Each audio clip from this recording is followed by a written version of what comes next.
رضی اللہ عنہ کے زمانے میں ایک آدمی آیا کرتا تھا شام کا کچھ عرصہ نظر نہیں آیا. حضرت عمر رضی اللہ عنہ نے پوچھا ساتھیوں سے وہ فلاں آدمی نظر نہیں آتا ہے. ساتھیوں نے بتایا حضرت وہ راستے سے بھٹک گیا, غلط کاموں میں پڑ گیا, شراب تک کا عادی ہو گیا.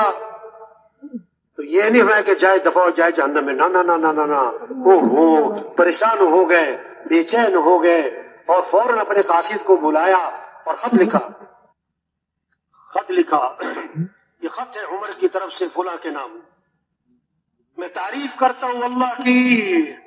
وہ کون ہے؟ آیت لکھی غافر الذنب وقابل التوب شدید العقاب ذی الطول لا الہ الا ہو الیہ المصیر. والسلام علیکم. قاصد سے فرمایا کہ جاؤ مدینے سے شام ایک آدمی کے لیے اس کو تلاش کرنا, اسی کے ہاتھ میں دینا, اور جب نشہ اتر جائے پھر دینا. ہدایات بھی دی ہیں. قاصد پہنچا ہے شام, تلاش کیا, اس کے ہاتھ میں دیا کہ حضرت عمر نے تمہارے نام لکھا ہے. اس نے کھولا, بسم اللہ الرحمن الرحیم, یہ خط ہے عمر کی طرف سے تمہارے نام. میں تعریف کر رہا ہوں اللہ کی. وہ کون ہے؟ غافر الذنب, وہ گناہوں کو معاف کرنے والا ہے. قابل التوب, توبہ قبول کرنے والا ہے. شدید العقاب, بڑی سخت پکڑ والا ہے. ذی الطول, بڑی طاقت قدرت والا ہے. لا الہ الا ہو, اس کے سوا کوئی بندگی کے لائق نہیں. الیہ المصیر, جانا اسی کے پاس ہے. اس نے پھر پڑھا غافر الذنب وقابل التوب شدید العقاب ذی الطول لا الہ الا ہو الیہ المصیر. اس نے پھر پڑھا اور کہنے لگا حضرت عمر رضی اللہ عنہ نے مجھے امید بھی دلائی ہے اگر تو معافی مانگے گا تو وہ معاف کرنے والا ہے, توبہ کرے گا تو وہ قبول کرنے والا ہے, اور ڈرایا بھی ہے اگر تو معافی نہیں مانگتا اس کی پکڑ بڑی سخت ہے اور بڑی طاقت والا, اور جانا اسی کے پاس ہے. اور اس کی آنکھوں میں آنسو آ گئے اور پکی سچی توبہ کر لی. قاصد نے آ کر ساری کارگزاری سنائی حضرت عمر رضی اللہ عنہ کو. اس پر حضرت عمر رضی اللہ عنہ نے فرمایا جب اپنے مسلمان بھائی کے بارے میں پتہ لگے کہ وہ راستے سے بھٹک گیا ہے تو کیا فرمایا؟ اس کو صحیح راستے پر لانے کی کوشش کرو, اس کو امید دلاؤ, اس کو امیدیں دلاؤ.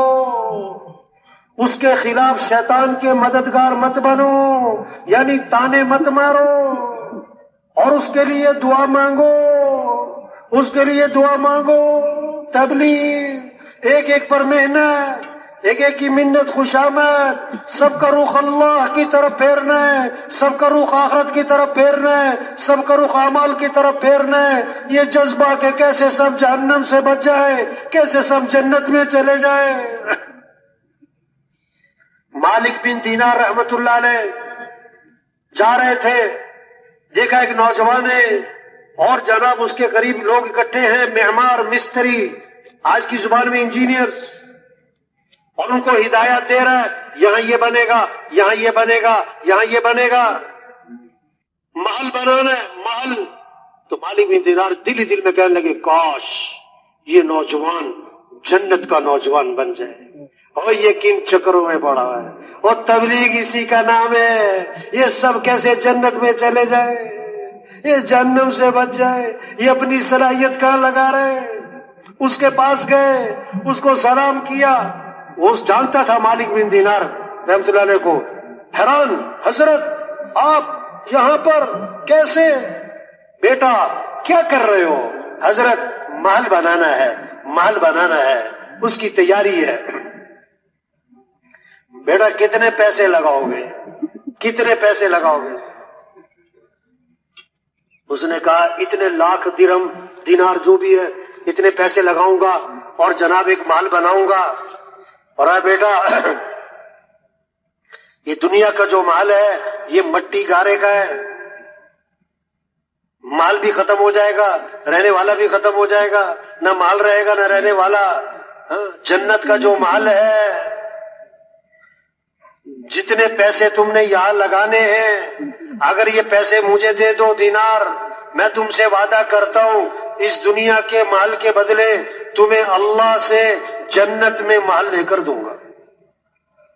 اور جنت کا جو مال ہے اس کی ایک اینٹ سونے کی ہوگی اور ایک اینٹ چاندی کی ہوگی، اور اس کا گارا مشک کا ہوگا، اور اس کی گھاس زعفران کی ہوگی، اور اس کے کنکر موتی اور یاقوت ہوں گے، اور اس میں خوشبوئیں مہکتی ہوں گی، اور کبھی پرانا نہیں ہوگا اور بوسیدہ نہیں ہوگا، اور اس مال کو بنانے والے مستری نہیں ہوں گے، اس مال کو بنانے والا خود اللہ ہوگا۔ اب بولو کہ تمہیں دنیا کا مال چاہیے کہ جنت کا مال چاہیے؟ عقل مند تھا، آج کی طرح کی بے وقوفی نہیں کی، اور جاؤ جاؤ مولوی صاحب ہمیں سب پتا ہے، چلو نکلو آپ۔ کراچی والے کہتے ہیں نا آپ پتلی گلی سے نکل جاؤ، ہمیں سب پتا ہے۔ نہیں، عقل مند تھا، کہتا ہے حضرت آپ مجھے مہلت دیں ایک رات، میں سوچوں گا، میں فیصلہ کروں گا، صبح بتاؤں گا۔ ہاں، مالک بن دینار رحمۃ اللہ علیہ رات کو اٹھے اور اس کے لیے ہاتھ اٹھائے۔ یہی تبلیغ ہے، دن میں محنت، رات کو دعا، دن میں محنت، منت خوشامد، ایک ایک کے پیچھے پھرنا، رات کو اس کے لیے دعا مانگنا، دل اللہ کے ہاتھ میں۔ تو مالک بن دینار رحمۃ اللہ علیہ رات کو اٹھے، اللہ کے سامنے کھڑے ہوئے اور ہاتھ پھیلائے کہ اے اللہ اس نوجوان کو صحیح فیصلہ کرنے کی توفیق دے دے، یہ غلط فیصلہ نہ کر جائے۔ ہر آدمی پر ایسے مراحل آتے ہیں، اس کو فیصلہ کرنا ہوتا ہے یا صحیح یا غلط۔ صحیح فیصلہ کیا بہت آگے جائے گا، غلط فیصلہ کیا بہت پیچھے رہ جائے گا۔ تو صبح اس کے پاس پہنچے، وہ انتظار میں تھا، پوچھا بیٹا کیا فیصلہ کیا؟ انہوں نے کہا حضرت بات پکی ہے، اگر میں یہ سارے دراہم دنانیر آپ کو دے دوں، آپ مجھے جنت میں اللہ سے محل لے کر دیں گے؟ اور میں بیٹا میں وعدہ کرتا ہوں۔ حدیث میں آتا ہے بہت سے پراگندہ بالوں والے، غبار آلو چہرے والے کسی کے دروازے پر جائیں، دھتکار دیے جائیں چلو چلو، لیکن اللہ کے ہاں ان کا اتنا اونچا مقام ہے، اگر وہ اللہ پر قسم کھا لے تو اللہ ان کی قسم کو پورا کر دے۔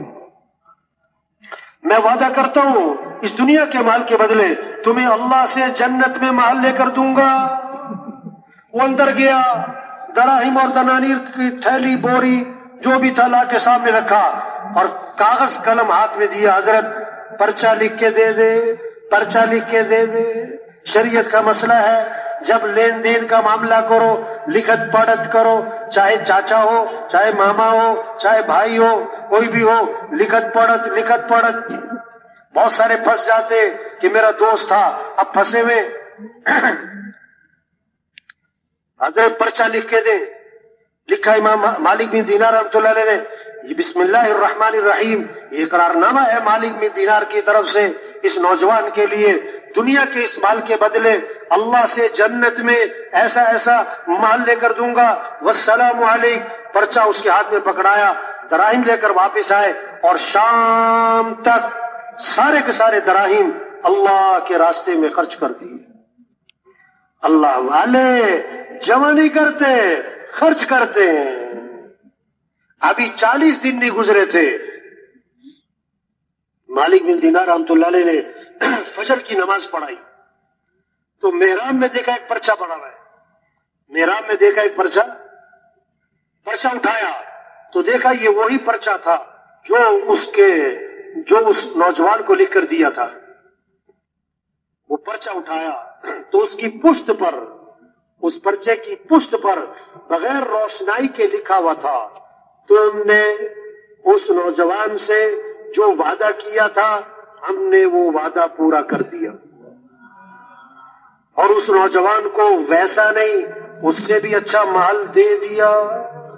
مالک بن دینار بڑے حیران، پرچہ لیا، اس کے گھر پہنچے، پتہ لگا کہ کل گزشتہ اس نوجوان کا انتقال ہو گیا۔ پوچھا کوئی وصیت کی تھی کہ جی ہاں، مرنے سے پہلے اس نوجوان نے ایک رکھا دیا تھا ہمیں اور کہا تھا جب میں مر جاؤں میرے کفن میں رکھ کر مجھے دفن کر دینا۔ مالک بن دینار رحمۃ اللہ نے پرچہ نکالا کہ یہ وہ پرچہ ہے جو تم نے اس کے کفن میں رکھا تھا؟ انہوں نے کہا اس ذات کی قسم جس نے اس نوجوان کو موت دی، ہم نے یہ پرچہ اس کے کفن میں رکھا اور دفن کر دیا، یہ آپ کے پاس کہاں سے آیا؟ تو مالک بن دینار رحمۃ اللہ علیہ نے سارا قصہ سنایا تو ایک اور نوجوان کھڑا ہو گیا، کہنے لگا حضرت جتنے اس سے لیے تھے اس سے ڈبل میرے سے لے لے، مجھے بھی پرچہ لکھ کے دے دے۔ میں نہیں، اب نہیں، اب معاملہ نظر آ گیا، اب معاملہ نظر آ گیا، اور قیمت اسی وقت تک ہے جب تک نظر نہ آئے۔ ایمان کسے کہتے؟ ایمان بالغیب، بن دیکھے مانو۔ ہم نے جنت کو نہیں دیکھا، جنت ہے، جہنم کو نہیں دیکھا، جہنم ہے، قیامت کو نہیں دیکھا، قیامت ہے، ہم نے آخرت کو نہیں دیکھا، آخرت ہے، ہم نے فرشتوں کو نہیں دیکھا، فرشتے ہیں، ہم نے اللہ کو نہیں دیکھا، اللہ ہے، ہم نے سید الکونین حضرت محمد صلی اللہ علیہ وسلم کو بھی نہیں دیکھا۔ ایک صحابی نے عرض کیا حضور مبارک ہو اس شخص کو جس نے آپ کو دیکھا اور آپ پر ایمان لے آیا۔ آپ نے فرمایا ایک مرتبہ نہیں 7 مرتبہ مبارک ہو اس شخص کو جس نے مجھے نہیں دیکھا پھر بھی ایمان لے آیا۔ تو بھائی چھوٹی سی زندگی ہے، آج زمین کے اوپر ہے، کل زمین کے نیچے ہوں گے، آج زمین پر چل رہے پھر دفن ہو جائیں گے، آج اپنے پر مٹی نہیں پڑنے دیتے پھر منو مٹی تلے دبا دیے جاتے، اور مٹی ڈالنے والے کون؟ اپنے اور ثواب سمجھ کر ڈالتے، اپنے ہاتھ بھی قبر پہ جھاڑتے۔ یہ سب دھوکہ ہے میرے بھائیوں۔ 500 کی جوتی ہے 5000 کی، آگے سب ننگے پاؤں ہیں، 5000 کا سوٹ ہے 50,000 کا، آگے کفن سب کا برابر ہے، 2 مرلے کا مکان ہے، 4 کنال کا بنگلہ ہے، قبر کا سائز سب کا ایک ہے، 20 لاکھ کا باتھ روم ہے، آخری غسل بھٹے پہ ہے، 30 لاکھ کا بیڈ ہے، آخری چارپائی جنازے والی سب کی ایک ہے، 10 کروڑ کی گاڑی ہے، آخری سفر تو ڈالے پر ہے، ایمبولینس پر ہے۔ ہاں، عقل مند ہے جو زندگی کے مقصد کو پہچانے، عقل مند ہے جو زندگی کے مقصد کو پہچانے، اپنی صلاحیت کو مقصد زندگی پر لگائے، پھر ضروریات زندگی 5 ہیں، ضروریات زندگی 5 ہیں، اس میں بقدر ضرورت لگنا ہے، بقدر ضرورت لگنا ہے، کھانا ہے، لباس ہے، مکان ہے، شادی ہے، سواری ہے، یہ ضروریات زندگی ہے، یہ ضروریات زندگی ہے، بقدر ضرورت لگنا ہے، کھانا ضرورت ہے، بقدر ضرورت لگنا ہے۔ حضرت عائشہ رضی فرماتی ہیں ایک چاند، دوسرا چاند، تیسرا چاند چڑھ جاتا تھا، 2 ماہ گزر جاتے تھے، ہمارے گھروں میں آگ نہیں جلا کرتی۔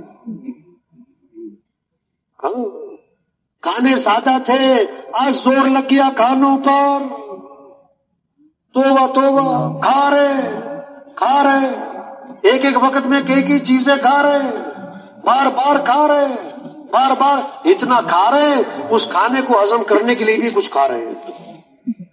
ہاں، آپ نے فرمایا بدترین برتن جس کو بھرا جائے وہ پیٹ ہے، بدترین برتن جس کو بھرا جائے وہ پیٹ ہے۔ ہاں، حضرت عمر رضی اللہ عنہ بیٹے کے گھر گئے، بیٹے نے گوشت بنایا، گوشت پکایا ہوا، بیٹا یہ گوشت کیوں پکایا؟ کہ جی چاہ رہا تھا، فرمایا جو جی چاہے گا وہ کھاؤ گے، جو جی چاہے گا وہ کھاؤ گے، کفا بالمرء سرفا ان یاکل کل ما اشتہت نفسہ، آدمی کے فضول خرچ ہونے کے لیے اتنی بات کافی ہے کہ جو جی چاہے کھانا شروع کر دے۔ اس کو زور غلط جگہ لگ رہا ہے کھانوں پر، دوسرا زور لگ رہا ہے کپڑوں پر، دے جوڑے پہ جوڑے، الماریاں بھری پڑی، الماریاں، اوفو۔ مستورات کو پہلی پریشانی پتہ کیا ہوتی ہے؟ الماری میں جگہ نہیں، اور دوسری پریشانی پتہ کیا ہوتی ہے؟ پہننے کو کپڑے نہیں۔ تو الماری کس سے بھری ہوئی؟ ہوا سے نہیں، ڈیزائن پرانے ہو گئے، ہاں یہ کپڑے والے ہر سال کپڑے کا ڈیزائن بدلے، کبھی پھول بڑا کر دے، کبھی چھوٹا کر دے، کبھی لال کر دے، کبھی پیلا کر دے، شاخ کو کبھی ادھر گھما دے، کبھی ادھر گھما دے، عورتیں کہتی ہیں نیا ڈیزائن آ گیا۔ ہاں یہ برتنوں والے برتنوں کا ڈیزائن بدل دیتے، گلاس کبھی لمبا کر دیا، کبھی چھوٹا کر دیا، کبھی چوڑا کر دیا، کبھی تنگ کر دیا، کبھی اسے بل دے دیا، نیا ڈیزائن آ گیا۔ توبہ تو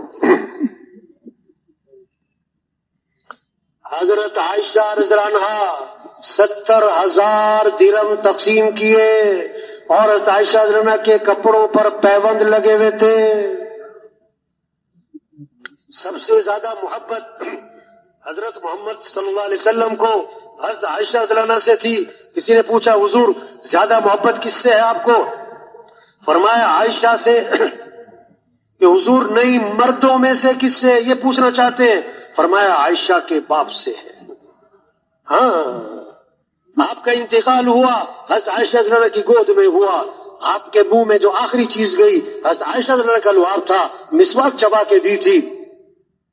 آپ کے حضرت عائشہ رضی اللہ عنہا کی باری کا آپ کو انتظار رہتا تھا۔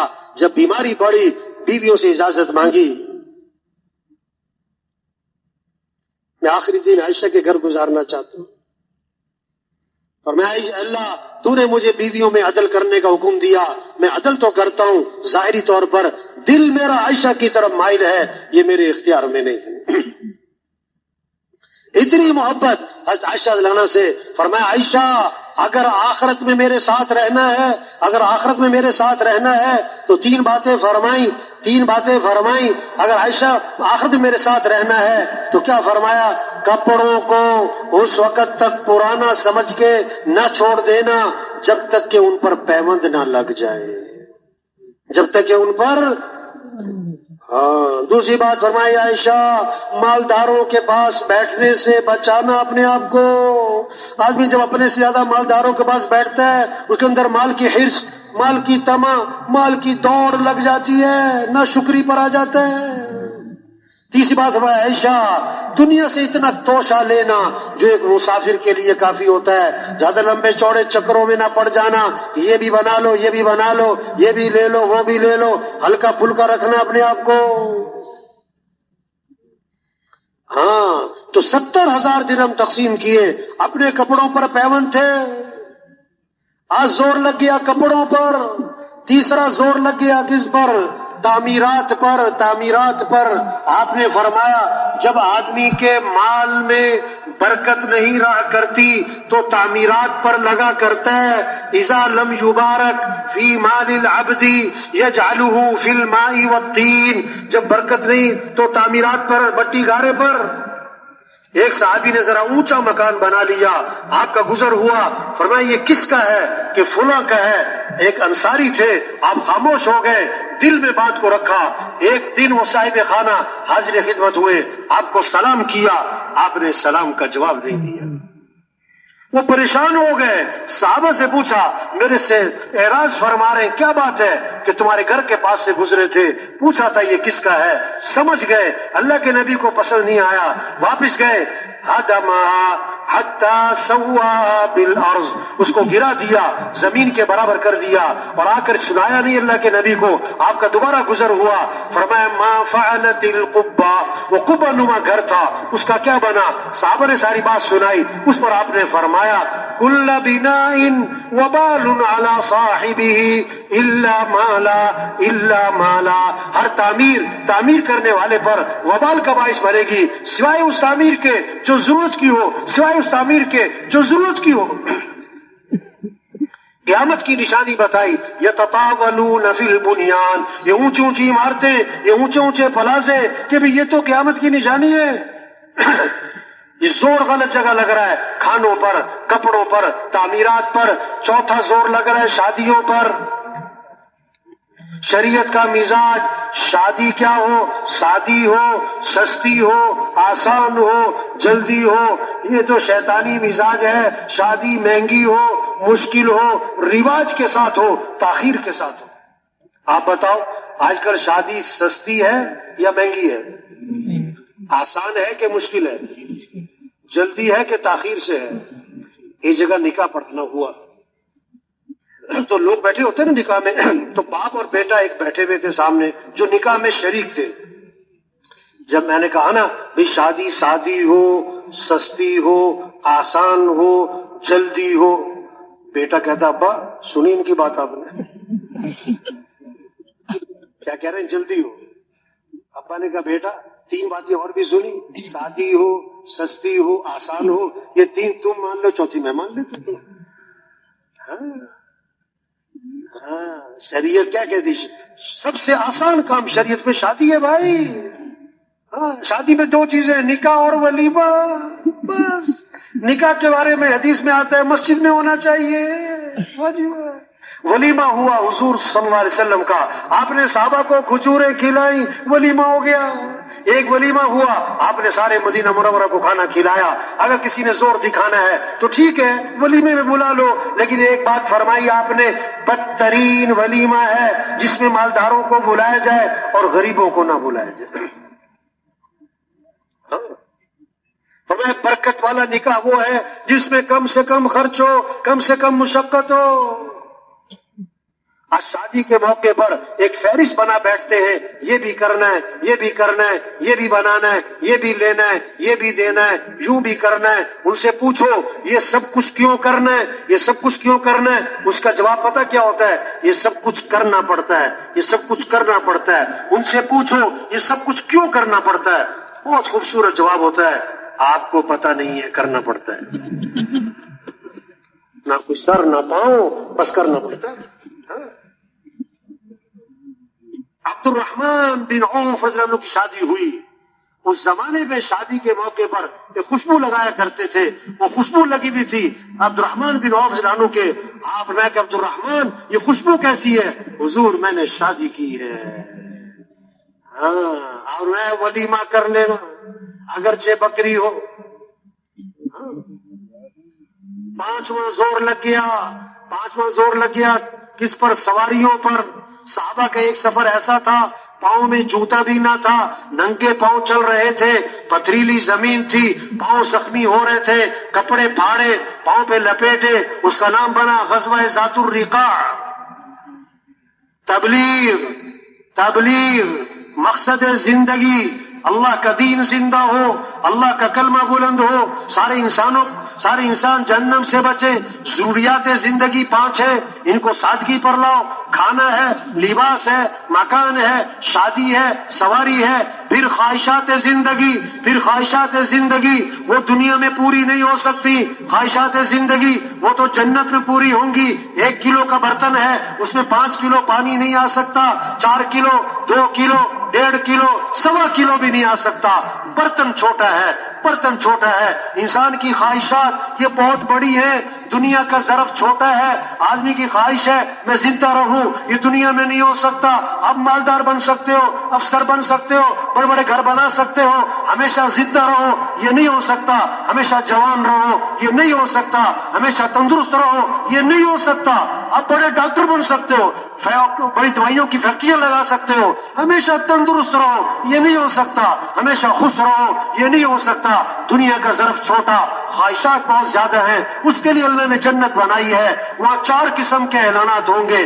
زندہ رہو گے موت نہیں، جوان رہو گے بڑھاپا نہیں، خوش رہو گے کبھی غم نہیں، تندرست رہو گے کبھی بیماری نہیں. 4 قسم کی نہریں اللہ فرما رہے.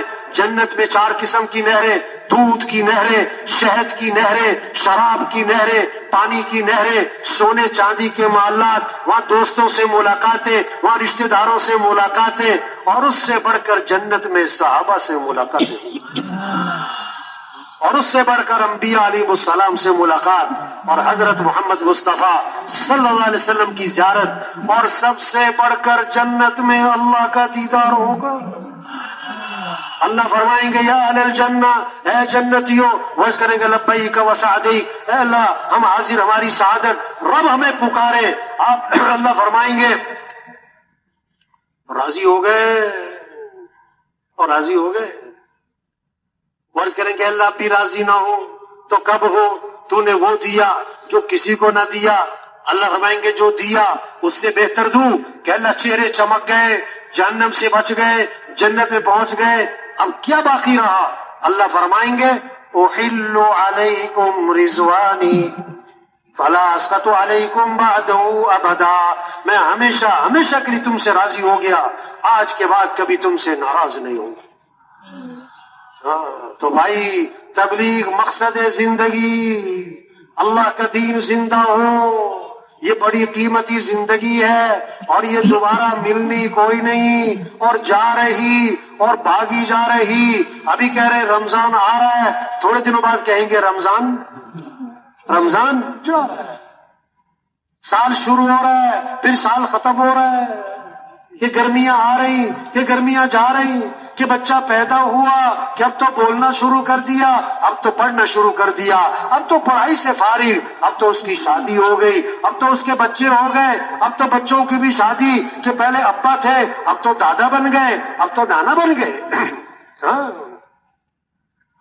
یہ بال سفید ہونا یہ پیغام ہے، یہ پیغام ہے، یہ بچہ یہ دادا بننا، یہ کیا ہے، نانا بننا، یہ بھی پیغام ہے کہ سیٹ خالی کرو۔ یہ روز جنازے، فلاں کا انتقال، روز قبرستان کے پاس سے گزر، ہر قبرستان سے پیغام آتا ہے آنا یہیں پر ہے، آنا یہیں پر ہے۔ ایک قبرستان کے باہر لکھا ہوا تھا کل ہم بھی تم جیسے تھے اور کل تم بھی ہم جیسے ہو جاؤ گے۔ ایک قبر کے اوپر کتبہ لگا ہوا تھا، اس پر لکھا ہوا تھا یہ میرا بڑا وہم تھا کہ میں بڑا اہم تھا۔ یہ بڑی قیمتی زندگی ہے اور اللہ نے ہمیں بہت بڑا کام دیا ہے۔ اللہ کا دین زندہ ہو، اللہ صمد ہے، اللہ کسی کے محتاج نہیں ہے، اللہ کا دین کسی کا محتاج نہیں ہے۔ ہم تبلیغ کا کام کریں گے، ہم دین کی محنت کریں گے اور دین نہیں چمکے گا، ہم چمکیں گے۔ اگر ہم دین کا کام نہیں کرتے، دین نہیں مٹتا، ہم مٹیں گے۔ اللہ نے آسمان بنایا، اللہ نے زمین بنائی، پہاڑ بنائے، چاند سورج، یہ مسجد اللہ کا گھر ہے، مسجد اللہ کا گھر ہے۔ مسجد بنانے کی باری آئی تو لوگوں سے فرمایا میرا گھر بناؤ، میرا گھر بناؤ، اس لیے نہیں کہ اللہ بنا نہیں سکتا، اللہ ایک لمحے میں پوری دنیا میں ہر محلے گاؤں بستی میں بہترین مسجد بنا کے کھڑی کر سکتا ہے۔ اگر اللہ خود ہی مسجدیں بنا دے، مسجدیں بنانے کی فضیلت سے ہم محروم ہو جائیں گے۔ ہمیں نوازنے کے لیے کہا کہ تم میرا گھر بناؤ، میں جنت میں تمہارا گھر بناؤں گا۔ اور اللہ کا گھر بنانے میں اگر مال لگ رہا ہے وہ بھی تو اللہ نے دیا ہے، جان لگ رہی وہ بھی تو اللہ نے دی ہے۔ اسی طرح اللہ کسی کے محتاج نہیں، اللہ ایک امر سے، اپنے ایک حکم سے پوری دنیا میں دین زندہ کر سکتا ہے، پوری دنیا سے باطل کو مٹا سکتا ہے۔ اگر اللہ خود ہی دین کو زندہ کر دے، دین کی محنت کرنے سے ہمیں جو مقام ملتا ہم اس سے محروم ہو جائیں گے۔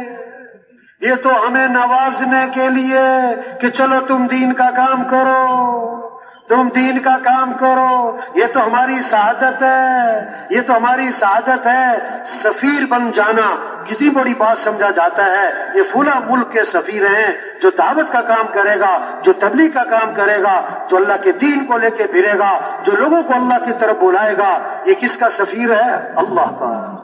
یہ کس کا سفیر ہے؟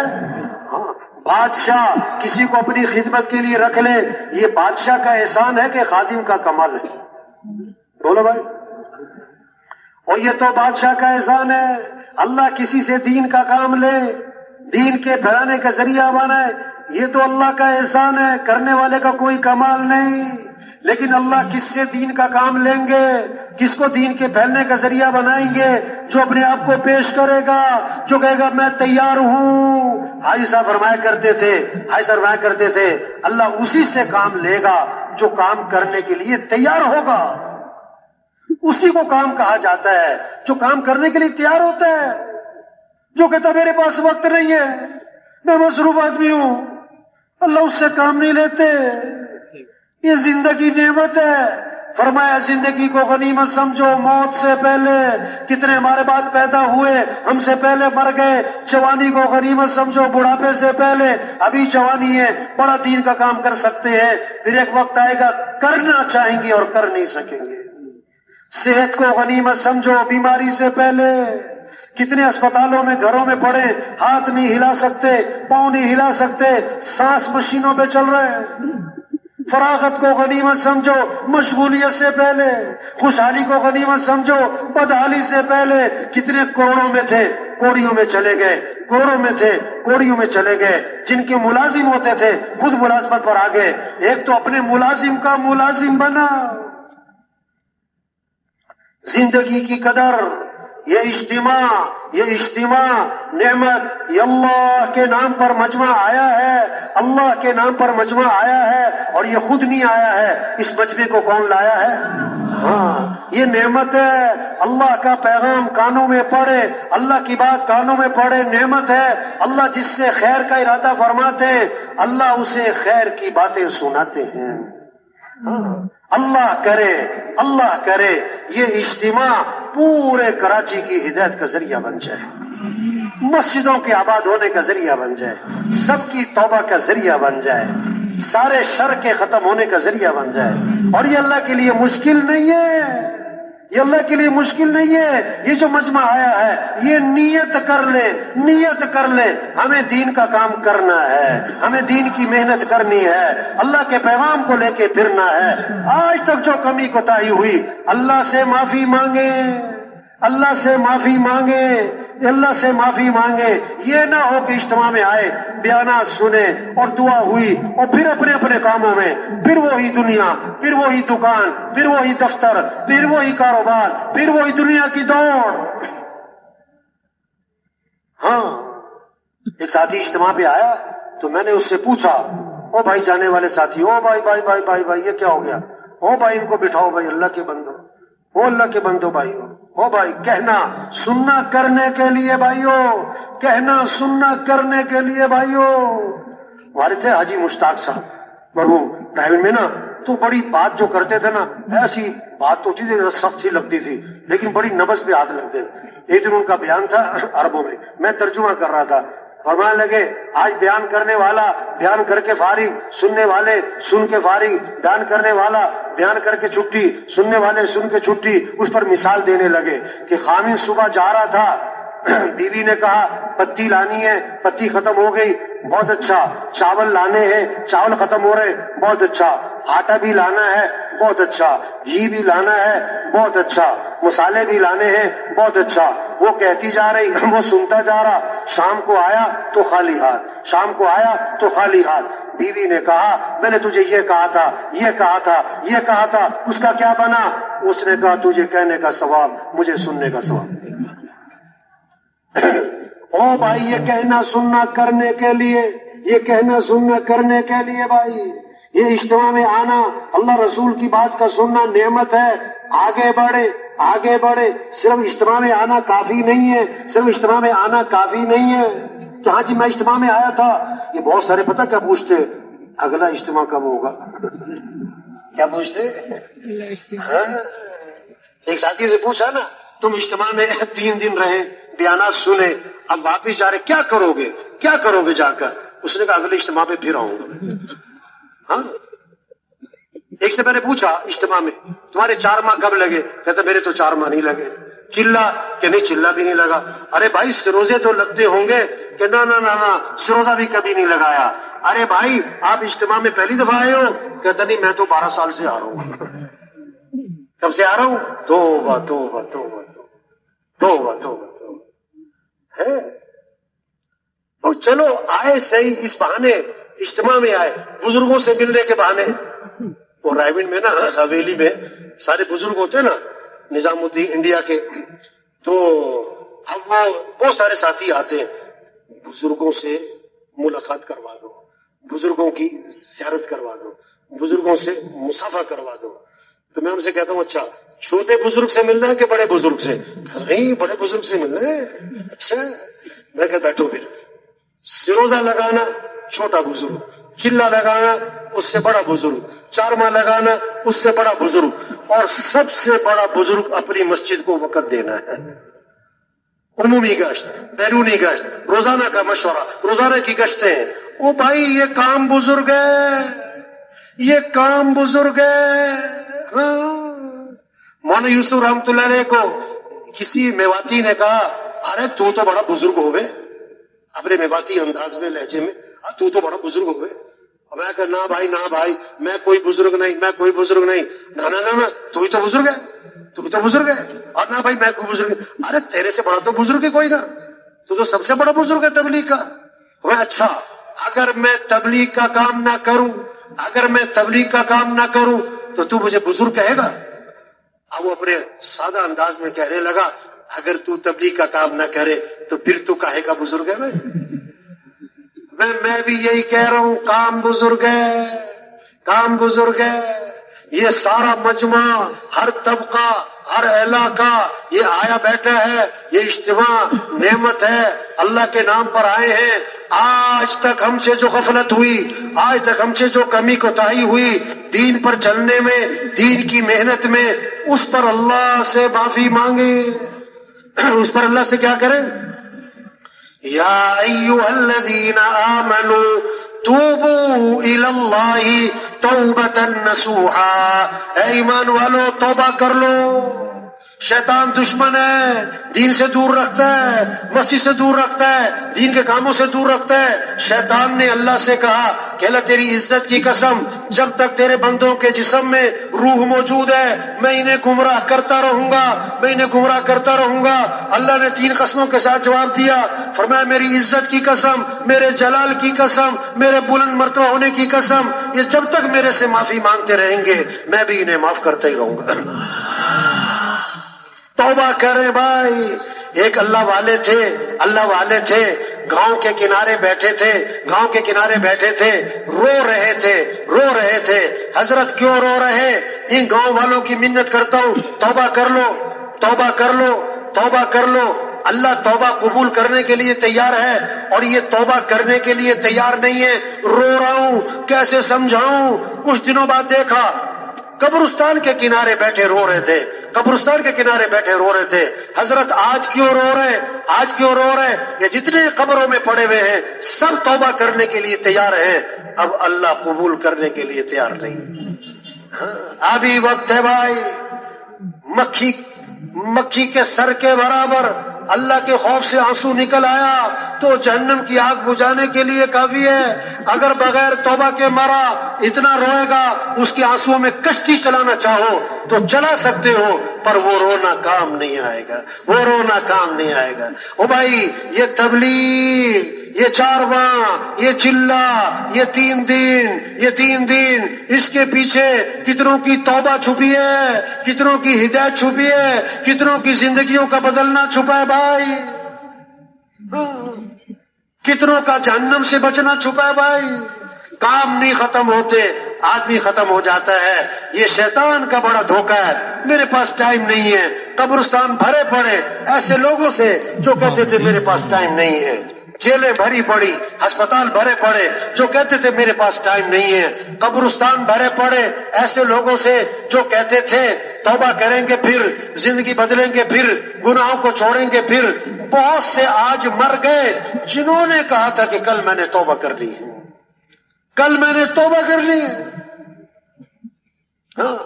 ابھی وقت ہے بھائی. بہت سارا مجمع ہے، بہت بڑی نعمت ہے. سارے مسئلوں کا حل، ملک کے مسئلوں کا حل، عوام کے مسئلوں کا حل، غریبوں کے مسئلوں کا حل. اور اصل مسائل آخرت ہیں، اصل مسائل قبر کے ہیں، اصل مسائل قبر کے ہیں. جنت اور جہنم اور آخرت یہ ہے اصل مسئلہ. دنیا کے مسئلوں کا حل اور آخرت کے مسئلوں کا حل یہ توبہ ہے، یہ اللہ کی طرف رجوع ہے، یہ اللہ کی طرف رجوع ہے، یہ محنت ہے. اس کی محنت کے پیچھے ہزاروں کی توبہ چھپی ہے، ہزاروں کی ہدایت چھپی ہے. ہم میں سے ایک ساتھی ہزاروں کی توبہ کا ذریعہ بن سکتا، ہزاروں کی ہدایت کا ذریعہ بن سکتا. ہمارے ایسا فرماتے تھے ہمارا غریب سے غریب مالداروں کی ہدایت کا ذریعہ بن سکتا، ہمارا ان پڑھ سے ان پڑھ بادشاہوں کی ہدایت کا ذریعہ بن سکتا. اور فرمایا طوبی لعبد جعلہ اللہ مفتاحا للخیر ومغلاقا للشر. مبارک ہو اس شخص کو جس کو اللہ نے خیر کی چابی اور شر کا تالا بنا دیا ہو. ہاں، ہم میں سے ہر ایک ایسا فرماتے تھے، اے اللہ ہمارے جینے کو بھی ہدایت کا ذریعہ بنا، ہمارے مرنے کو بھی ہدایت کا ذریعہ بنا، اے اللہ ہمیں ایسا بنا جو ہمیں دیکھے اسے بھی ہدایت ملے، جسے ہم دیکھیں اسے بھی ہدایت ملے، جو ہوائیں ہمیں چھو کے جائیں، جہاں جہاں جائیں اے اللہ سبھی کو ہدایت دے دے۔ اے اللہ ہمیں وہاں زندہ رکھ جہاں ہمارے زندہ رہنے سے تیرے دین کو فائدہ پہنچے، اور اے اللہ ہمیں وہاں کی موت نصیب فرما جہاں ہمارے مرنے سے تیرے دین کو فائدہ پہنچے۔ ہماری موت کو بھی ہدایت کا ذریعہ بنا، ہمارے جنازوں کو بھی ہدایت کا ذریعہ بنا، ہماری قبروں کو بھی ہدایت کا ذریعہ بنا۔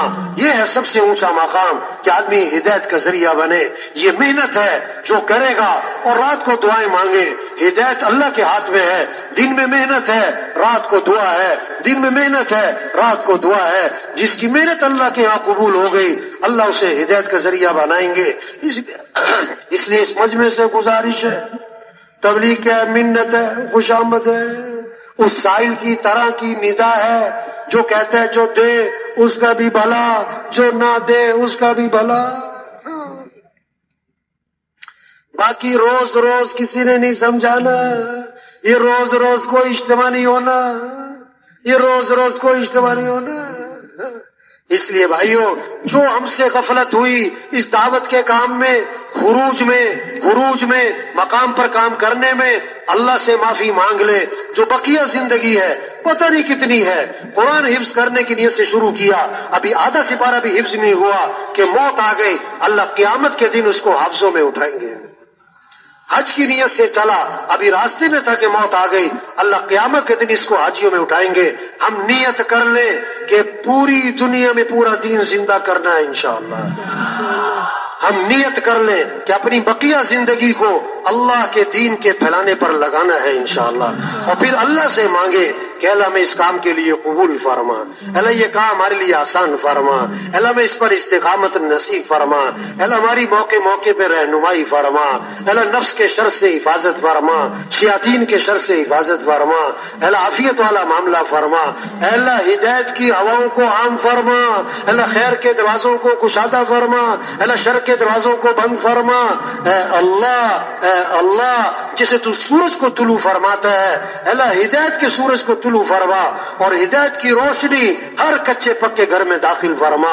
اللہ جسے تو موسم کو بدل دیتا ہے، اللہ گمراہی کو ہدایت سے بدل دے۔ ہمارے حصہ فرماتے تھے گھر میں بڑھیا ہے، دادی اماں ہے، نانی اماں ہے، بستر میں پڑی ہے، وہ دعا کے لیے ہاتھ بھی نہیں اٹھا سکتی، وہ دعا کے لیے زبان سے بول بھی ادا نہیں کر سکتی، لیٹے لیٹے بغیر ہاتھ اٹھائے بغیر زبان ہلائے دل ہی دل میں وہ دعا مانگ سکتی ہے، اے اللہ سارے انسانوں کو ہدایت دے دے، اے اللہ سارے انسانوں کو جہنم سے بچا لے، اے اللہ اپنے دین کو دنیا میں زندہ فرما دے۔ ایسا فرماتے تھے اس کی یہ دعا بستر پر پڑے بغیر ہاتھ اٹھائے بغیر زبان ہلائے یہ پوری دنیا کے باطل کو توڑ دے گی، پوری دنیا میں باطل میں دراڑیں پڑیں گی، حق کے قبول ہونے کی استعداد پیدا ہوگی۔ اپنی حیثیت کو پہچانے، اپنی ذمہ داری کو پہچانے، اپنی زندگی کے مقصد کو پہچانے۔ اس لیے بھائی پکا عزم کر لیں یہ کام کرنا ہے انشاءاللہ، اس کام میں آگے بڑھنا ہے انشاءاللہ۔ لوہا گرم ہو تو کیا کرو، چوٹ لگا لو، ماحول میں آئے اللہ کی بات سنی دل نرم ہوئے نکل جائے، تبلیغ نکالو پھرو، صرف سننا کافی نہیں، صرف آنا کافی نہیں ہے۔ مولانا الیاس صاحب رحمۃ اللہ کا بیان ہو رہا ہے، اور میواتی بیٹھے ہوئے ایک عالم بڑے عالم وہ بھی تشریف لائے اور بیان میں بیٹھ گئے۔ اب بیان سن رہے اور دل ہی دل میں کہہ رہے یہ عجیب بڑے میاں ہیں، اتنا اونچا بیان، اتنی اونچی باتیں، اتنی علمی باتیں، یہ تو علماء کے سمجھنے کی، عوام کیا سمجھیں، یہ تو ان پڑھ لوگ ہیں، میواتی سادے، ان کو یہ کیا سمجھ میں آئے گی، یہ کیا سمجھ رہے ہوں گے، یہ عجیب بڑے میاں یہ کن کے سامنے کیا بات کر رہے۔ جب بیان ختم ہوا، تشکیل شروع ہوئی، تو وہ جو عالم بیٹھے تھے ساتھ والے بوڑھے میواتی سے فرمانے لگے میاں جی کوئی بات سمجھ میں آئی کہ یہ بڑے میاں کیا کہہ رہے ہیں، کوئی بات سمجھ میں آئی، یہ کیا کہنا چاہتے ہیں؟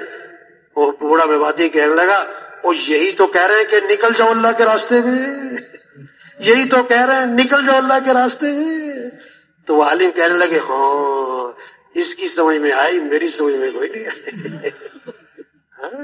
نکلے بھائی، نکلے بھائی، نکلے بھائی۔